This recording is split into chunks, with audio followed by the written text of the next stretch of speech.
Michael Jackson était-il innocent? La vérité choquante des preuves cachées. Avez-vous déjà imaginé ce que cela fait d'être l'homme le plus célèbre de la planète, d'être une icône d'une telle envergure que votre simple nom provoque des évanouissements spontanés, des larmes de joie irrépressibles, mais aussi une jalousie destructrice, une avidité insatiable et terrifiante de la part de ceux qui gravitent autour de vous? Aujourd'hui, nous allons plonger au cœur de l'une des histoires les plus fascinantes, les plus sombres et les plus intensément controversées de l'histoire moderne du divertissement. L'histoire épique d'un enfant prodige, devenu le roi incontesté de la musique, puis le martyr d'un système médiatique et judiciaire qu'il avait lui-même contribué à élever vers des sommets inégalés. Michael Jackson. Était-il réellement innocent des atrocités dont on l'a accusé? Que disent véritablement les preuves matérielles, judiciaires et fédérales une fois que l'on dissipe l'épais brouillard du sensationnalisme des tabloïds et la manipulation vicieuse de documentaires montés de toutes pièces pour détruire la réputation d'une légende disparue? Préparez-vous psychologiquement, car la vérité objective que vous allez entendre aujourd'hui pourrait bien fracturer toutes vos certitudes et remettre en question absolument tout ce que vous pensiez savoir sur la vie et la mort du roi de la pop. Pour espérer comprendre la complexité vertigineuse de l'homme, il est impératif de comprendre d'abord le drame de l'enfant, ou plutôt la tragédie de l'absence absolue d'enfance. Nous sommes plongés dans le décor gris et industriel de Gary, dans l'État de l'Indiana, à l'aube des années 60, dans une minuscule maison surpeuplée de la rue Jackson. Un père aux ambitions démesurées et à la discipline littéralement martiale, Joe Jackson façonne ses fils pour une gloire qu'il n'a lui-même jamais pu atteindre. Alors que les enfants du quartier profitent de l'insouciance de leur jeunesse, jouant au baseball sous le soleil de l'après-midi, Michael et ses frères aînés répètent inlassablement des heures et des heures durant, cloîtrés dans une pièce étouffante sous la menace constante et terrifiante de la ceinture en cuir de leur père. La moindre petite fausse note, le moindre faux pas chorégraphique est puni d'une correction physique immédiate et brutale. Michael, pourtant le plus jeune de la formation principale, est doté d'un talent vocal surnaturel et d'une grâce physique innée qui défie l'entendement humain. Il devient très vite la star absolue et miniature des Jackson 5, portant sur ses frêles épaules d'enfant la responsabilité financière et la pression psychologique de toute une famille. Mais à quel prix dévastateur! Cette enfance, littéralement confisquée, sacrifiée sur l'autel du travail acharné et de l'exigence d'une perfection absolue, deviendra la cicatrice originelle de sa vie. Une faille psychologique immense, béante et inéguérissable qu'il passera le reste de son existence à tenter de combler avec désespoir, cherchant aveuglement à recréer ce paradis perdu, ce royaume d'insouciance qu'il n'avait jamais eu le privilège de connaître. Mais un tel génie créatif ne pouvait indéfiniment être contenu au sein des limites d'un groupe familial, aussi talentueux fût-il. Lorsqu'il entame sa carrière solo pour de bon, prenant son indépendance artistique sous l'égide visionnaire du producteur de génie Quincy Jones avec l'album Off the Wall, le monde entier découvre un artiste total, flamboyant et irrésistible. Puis vient le cataclysme de l'année 1982, l'année de la sortie de Thriller. Ce n'est plus seulement une évolution musicale, c'est un séisme culturel planétaire d'une magnitude jamais enregistrée auparavant. Michael Jackson ne se contente pas d'accumuler les disques de platine et de battre des records de vente. Il pulvérise avec fracas les barrières raciales institutionnalisées de l'époque. Il force la direction de MTV, une chaîne de télévision qui refusait alors obstinément de diffuser les œuvres d'artistes afro-américains, à passer en boucle le court-métrage révolutionnaire de Billie Jean. Et comment la mémoire collective pourrait-elle oublier cette nuit magique de 1983 lors de l'émission spéciale célébrant le 25e anniversaire de la Motown? Pendant quelques secondes d'éternité, habillé d'une veste à sequins noirs étincelants et portant un unique gant blanc devenu mythique, Michael glisse majestueusement sur la scène en exécutant le moonwalk pour la première fois à la télévision. La foule hurle de stupéfaction. Il vient à cet instant précis de redéfinir intégralement le concept même de la superstar globale. Ces tournées internationales ne sont plus simplement des concerts, ce sont des grandes messes collectives, des événements historiques où des centaines de milliers de personnes s'agglutinent, pleurent à chaudes larmes et s'évanouissent de ferveur. Il est intouchable, juché majestueusement sur le sommet de l'Olympe. Pourtant, dans l'intimité de ces gigantesques suites hôtelières, l'homme est d'une timidité maladive et d'une vulnérabilité désarmante. On peut être entouré physiquement de dizaines de milliers de personnes hurlant votre nom et se sentir l'homme le plus désespérément seul et incompris au monde, confiait-il avec une mélancolie palpable. L'année 1984 marque le point de bascule, le début d'une longue et cruelle descente aux enfers physiques, psychologiques et médiatiques. Lors du tournage à gros budget pour une publicité pour la marque Pepsi, une grave erreur technique provoque le déclenchement prématuré d'une explosion pyrotechnique d'une rare violence. Les cheveux enduits de laque de Michael s'inflamment instantanément. Avant que l'équipe ne puisse l'éteindre, il subit de terribles brûlures au 2e et 3e degré sur le sommet du crâne. Ce drame public et extrêmement douloureux va avoir de lourdes et funestes conséquences. Il l'introduit de force dans le monde des puissants analgésiques et des médicaments antidouleurs pour pouvoir supporter les multiples et douloureuses chirurgies réparatrices du cœur chevelu. Cela initie une dépendance médicamenteuse insidieuse qu'il entra comme un spectre tenace jusqu'à son dernier souffle. C'est également à cette même époque tragique que les médecins lui diagnostiquent le vitiligo, une maladie auto-immune évolutive, cruelle et inécurable qui s'attaque directement aux mélanocytes, détruisant de manière irréversible la pigmentation de l'épiderme et créant de larges taches blanches. Pour un artiste afro-américain d'une telle envergure symbolique, le choc est immense et la tragédie profondément personnelle. La maladie progressant agressivement pour finalement recouvrir plus de 80% de son corps, il n'a plus d'autre alternative dermatologique que d'unifier médicalement son teint avec des traitements spécifiques et de se protéger maniaquement des rayons ultraviolets mortels du soleil avec de lourds maquillages, de manches longues, des masques et de grands parapluies noirs.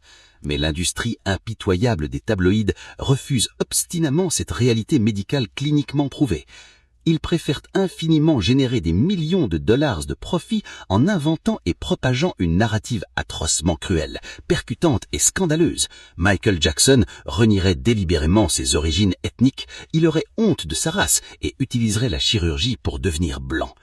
Cruellement surnommé Wacko Jacko par la presse britannique à scandale, il assiste impuissant à la naissance d'une bête médiatique vorace qui invente délixitement qu'il dort reclus dans un caisson d'oxygène hyperbarique ou qu'il tenterait d'acquérir à prix d'or le squelette de Joseph Merrick, l'homme éléphant. Le monstre médiatique venait de se trouver la proie la plus lucrative et la plus fascinante de l'histoire du journalisme de caniveau. Pour tenter d'échapper à cette pression médiatique littéralement suffocante et pour fuir un monde adulte qu'il trouve profondément cynique, vénal et corrompu et dépourvu de pureté, Michael décide de bâtir son propre havre de paix, son sanctuaire impénétrable, le tristement célèbre ranch de Neverland. Un immense domaine bucolique de plus de 2700 acres caché dans les vallées grandioses du comté de Santa Barbara en Californie. Il y fait construire, à grands frais, un véritable parc d'attractions privées, avec une majestueuse grande roue, un splendide carrousel d'époque, un cinéma somptueux, un zoo tentaculaire abritant des espèces exotiques allant des tigres aux éléphants, et une véritable gare ferroviaire avec un train à vapeur grandeur nature.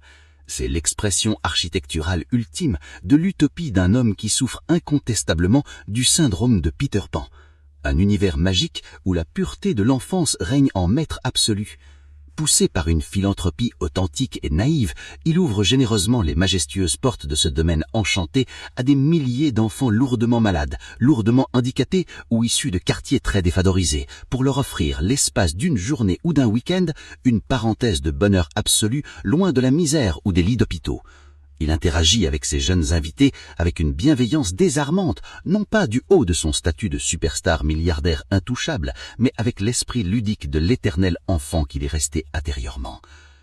Mais quelle question cruciale se pose: comment une société moderne, profondément cynique, foncièrement matérialiste et au fond paranoïaque, pouvait percevoir avec justesse et accepter cette pureté complexe de cette démarche? Un adulte masculin immensément puissant et riche qui invite chez lui de manière si extravagante des enfants et leurs familles, voilà une vulnérabilité sociale extrême, une faille béante que certains esprits malveillants calculateurs et attirés par l'appât d'un gain financier astronomique n'allaient pas tarder à exploiter avec la pire des cruautés. Une décennie entière s'écoule, durant laquelle il tente de rebâtir son aura à travers l'album cathartique et engagé High Story. Puis, en 2003, l'histoire décide tragiquement de bégayer. Désireux de redorer son image très écornée auprès de l'opinion publique internationale et convaincu par de fausses promesses, il commet l'erreur monumentale d'accepter qu'un journaliste de la télévision britannique, Martin Bashir, le suive sans aucune restriction pendant 8 longs mois dans son intimité absolue. Le projet donnera naissance au sulfureux documentaire Living with Michael Jackson. Bashir jure solennellement à la star, la main sur le cœur, de réaliser un portrait profondément honnête, juste et respectueux, montrant au monde le vrai visage du père de famille aimant qu'il est devenu pour ses propres enfants. Mais le résultat télévisuel final est une trahison monumentale, une manipulation d'une malhonnêteté journalistique répugnante. Au montage, Bashir manipule effrontamment la chronologie des images de façon perfide, ajoute une voix off moralisatrice, cynique et sinistre, et insiste très lourdement, avec force ralentie, sur une courte séquence spécifique où l'on voit Michael tenir affectueusement la main d'un jeune garçon miraculeusement guéri d'un cancer foudroyant, Gavin Arvizo. Ce que l'ignoble Martin Bashir s'est bien gardé d'inclure dans son montage diffusé mondialement, ce sont les enregistrements vidéo de ses propres déclarations, captées hors champ, où ce même journaliste couvrait d'éloges dithyrambiques les exceptionnelles qualités parentales, la générosité et la gentillesse hors du commun de Michael. Le documentaire truqué fait pourtant l'effet d'une bombe nucléaire larguée sur la culture pop. Des centaines de millions de spectateurs, horrifiés et manipulés par cette vision tronquée et lugubre, se retournent contre lui. Le procureur de la petite ville de Santa Maria, Tom Snedden, un homme vindicatif qui menait une véritable vendetta personnelle et obsessionnelle contre Michael depuis 1993, saisit brusquement cette opportunité inespérée. À la fin de l'année 2003, avec un sens théâtral indécent, Snedden envoie un véritable bataillon de 70 agents des forces de l'ordre lourdement armés saccager le domaine de Neverland lors d'un raid ubuesque. Michael Jackson est officiellement arrêté, menotté devant les caméras du monde entier, jeté en cellule de détention provisoire et inculpé solennellement de multiples et très lourds chefs d'accusation de maltraitance et de complot, en lien direct avec la famille de Gavin Arvizo. Commence alors, au tout début de l'année 2005, ce que l'on appellera à juste titre le véritable procès du siècle de la pop culture. Une frénésie médiatique mondiale hallucinante, réunissant plus de journalistes que pour l'invasion de l'Irak, s'installe devant le modeste tribunal de Santa Maria. Mais à l'intérieur de la salle d'audience, loin des caméras d'information continue obnubilées par l'audimat, la stricte et rigoureuse vérité des faits se dessine et se révèle radicalement différente des grands titres accablants. Sous le contre-interrogatoire absolument implacable, brillant et d'une rigueur chirurgicale, mené par le formidable avocat de défense aux longs cheveux blancs Thomas Mezzero, l'intégralité du gigantesque dossier bâti par l'accusation s'effondre en poussière, révélant ses innombrables failles comme un château de cartes balayé par la tempête. Les jurés découvrent stupéfaits que la famille Arvizo traîne derrière elle un très lourd et sordide passif judiciaire d'arnaque en bande organisée, ayant notamment déjà escroqué et extorqué d'importantes sommes d'argent à de grandes chaînes de supermarchés comme JCPenney en simulant de fausses agressions.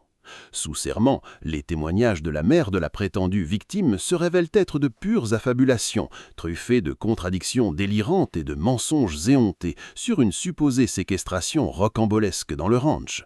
Face à la barre, l'un après l'autre, les témoins à charge de l'accusation se contredisent lamentablement, exposant le manque total de fondement des allégations pénales. Au terme d'un procès titanesque et exténuant de près de 5 mois de débats acharnés, le panel du jury, composé de citoyens ordinaires après des semaines de délibérations intenses, rend enfin son verdict historique le 13 juin 2005, 14 chefs d'accusation de la plus haute gravité étaient portés contre la star. Le verdict résonne solennellement, 14 fois non coupable. L'acquittement est absolument total, inconditionnel et intégral. Michael Jackson est lavé de toutes les charges infamantes qui pesaient sur lui. Mais lorsqu'il franchit les portes du tribunal, le regard vide, accroché à la main de sa mère Catherine, il n'est pas un vainqueur rayonnant, c'est un homme mort debout, un fantôme, un être humain fondamentalement et intimement brisé par l'injustice inqualifiable d'un système corrompu qui a cherché avec tant d'acharnement à le broyer vivant. Immédiatement après, incapable d'y faire face, il fuira Neverland, ce paradis à jamais souillé par les bottes de la police, refusant d'y remettre les pieds jusqu'à la fin de ses jours.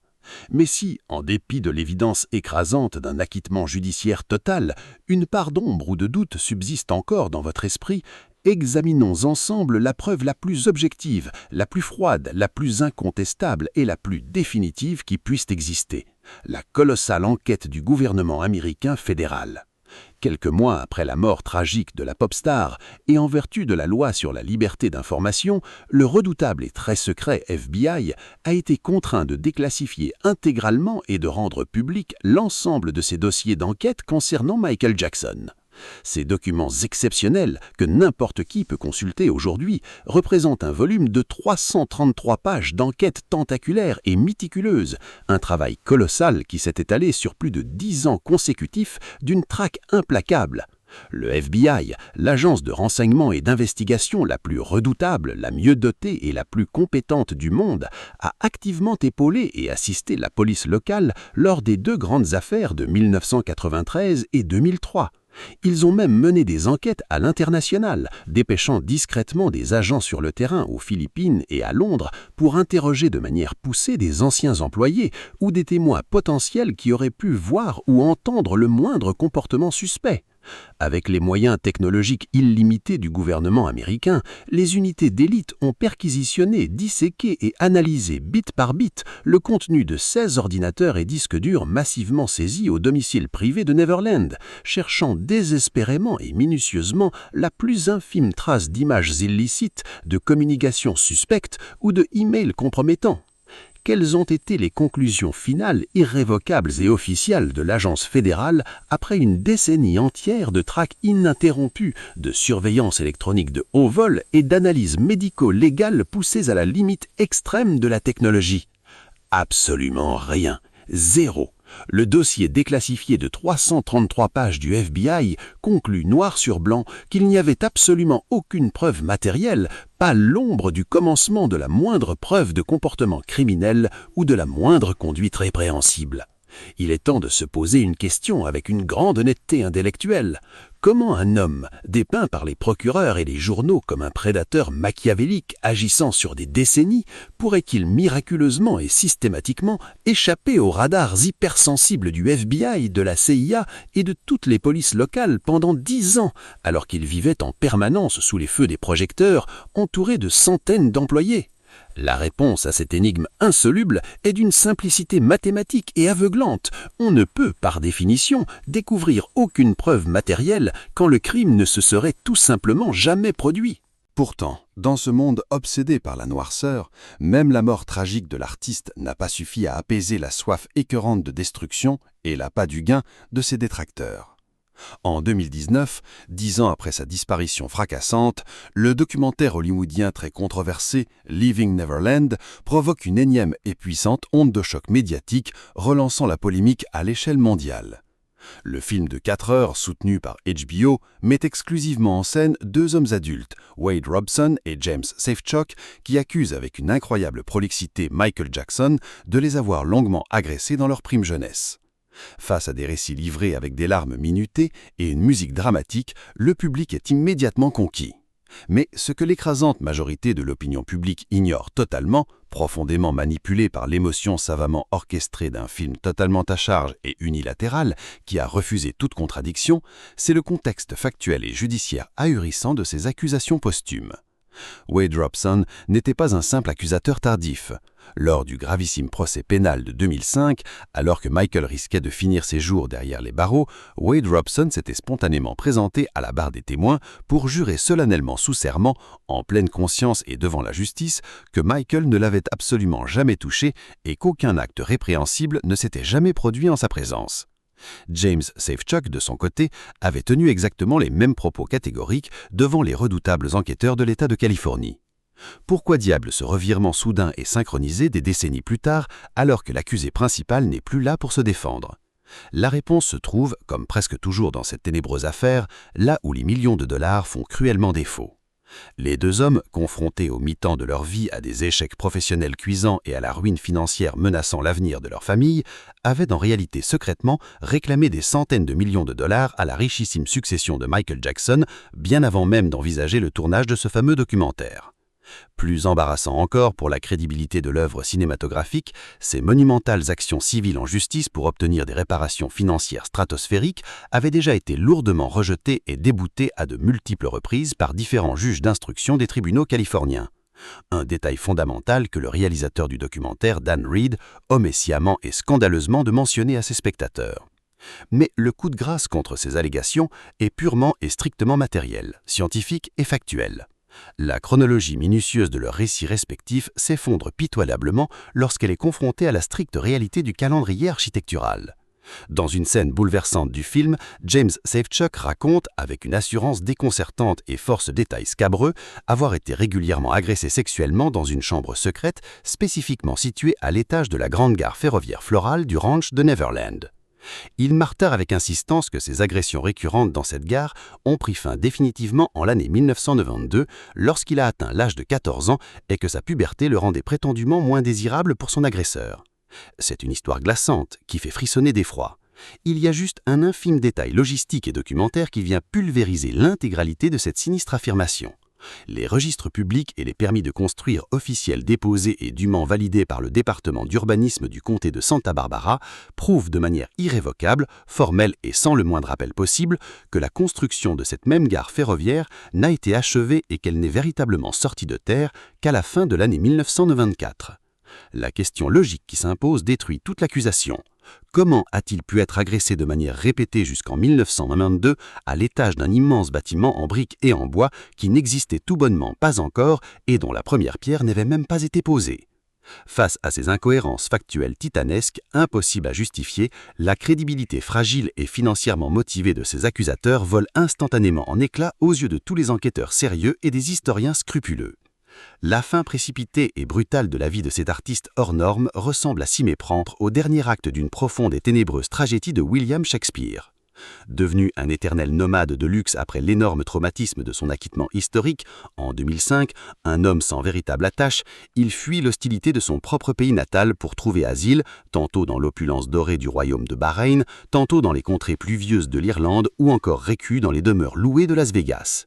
En 2009, acculé de toutes parts, poussé dans ses derniers retranchements par la pression gigantesque de ses nombreux créanciers et animé par l'irrésistible désir viscéral de prouver à la face du monde et à ses enfants grandissants qu'il demeurait le maître indiscuté de son art, il annonce fièrement son immense retour sur scène avec la résidence spectaculaire V-Césit au gigantesque O2 Arena de Londres.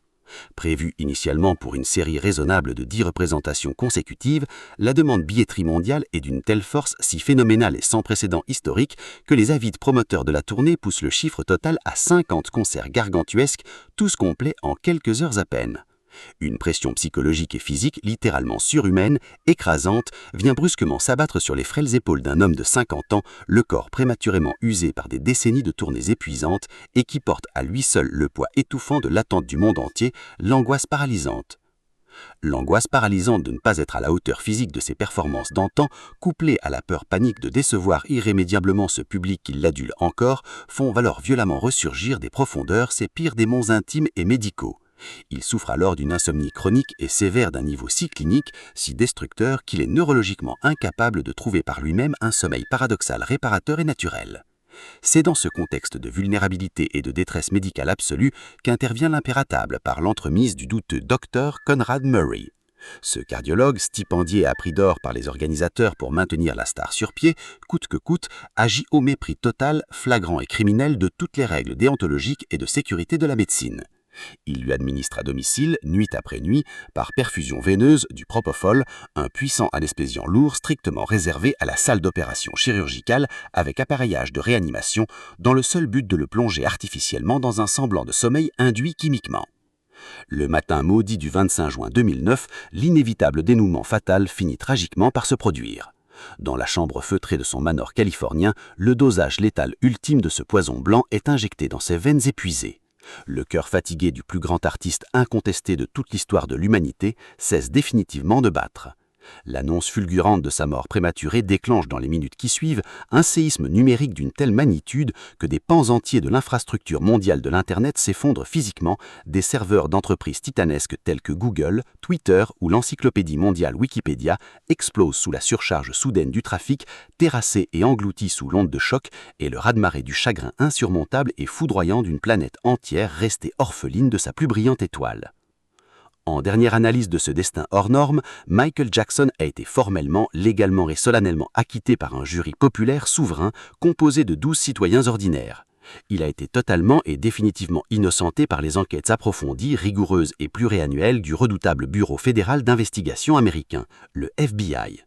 L'implacable rationalité des faits matériels, l'inaltérabilité des registres publics de construction architecturale de son domaine et les contradictions flagrantes des témoignages sous serment de ses accusateurs successifs, tout, absolument tout, converge inlassablement vers une seule et même conclusion logique. Il a été durant plus de 20 ans la principale et dramatique victime d'une des plus grandes, plus pernicieuses et plus implacables chasses aux sorcières de toute l'histoire contemporaine du système médiatique et judiciaire. Il était indéniablement l'homme le plus brillamment talentueux de sa génération, un visionnaire incomparable qui a révolutionné son art, un danseur prodige et un philanthrope désintéressé qui a injecté des centaines de millions de dollars issus de sa fortune personnelle dans de multiples œuvres caritatives à travers le globe. Mais pour cette pureté originelle qu'il essayait de préserver, il était aussi l'homme le plus radicalement incompris de son temps, le plus vulnérable socialement, devenant par la force des choses la cible privilégiée, parfaite et immensément lucrative pour des hordes de parasites sociaux viscéralement avides de richesses faciles et de célébrité par procuration. Son immense succès et son histoire tragique agissent comme un immense gigantesque miroir grossissant, tendu croilement vers les aspects les plus sombres de notre société moderne contemporaine.